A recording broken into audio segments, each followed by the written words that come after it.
આંદોલન માટે જે આવ્યા છો તો અહીંયા પહોંચ્યા પછી આ ખેડૂતના જે આજે કંઈક તકલીફ જે અહીંયા પડી છે, જે તમે અત્યારે જે ચર્ચાઓ કરી રહ્યા છો, શું તકલીફ છે અને શું તમારી વાત છે?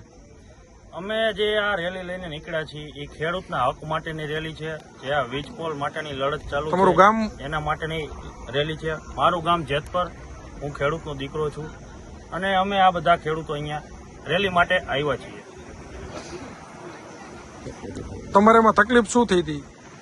અમારે આ 6-7 દિવસથી આ લડાઈ ચાલુ છે અને બધા આવતા હતા ત્યાં આગેવાનો. ત્યારે કોઈ આમાં કોઈ પાર્ટીની કે કોઈ પક્ષપાતની વાત નથી. બધા ખેડૂતના દીકરા થઈને જ આવતા હતા. પણ આજે અમે નીકળ્યા જયારે સવારે અને અધવચ્ચે પહોંચ્યા ગાંધીનગરની નજીક, ત્યારે આ આંદોલનને એક વળાંક આપવામાં આવ્યો વચ્ચેથી અને આખો આંદોલન કોંગ્રેસ તરફી લઈ જાય છે. કોને એવું કીધું કે આ આંદોલન? પાલભાઈ આંબલિયા. શું કહેતા હતા? કે આ આંદોલનમાં કોઈ પણ બીજા પક્ષના લોકોએ આવવું નહીં, એવું એનું વિડીયોમાં એને સોશિયલ મીડિયા થકી સ્પષ્ટ કીધું છે.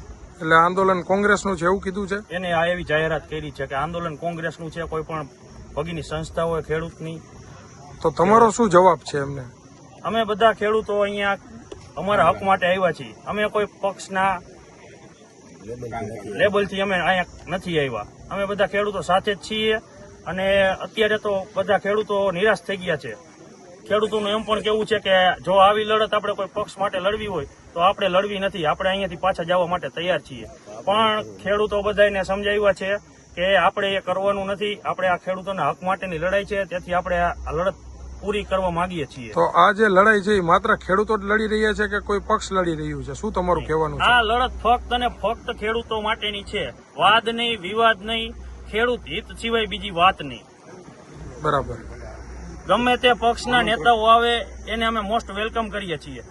બસ હેતુ ખાલી એટલો હોવો જોઈએ કે એ લોકો ખેડૂત માટે લડે, કોઈ પણ પક્ષ માટેની વાત નથી. પણ આની અંદર જે પાલભાઈ તો સ્પષ્ટપણે એના સોશિયલ મીડિયાની અંદર કહી રહ્યા છે કે આ જે આંદોલન છે એ કોંગ્રેસનું છે અને કોંગ્રેસ માટેનું જ છે, તો આ વાત સાચી છે કે ખોટી છે?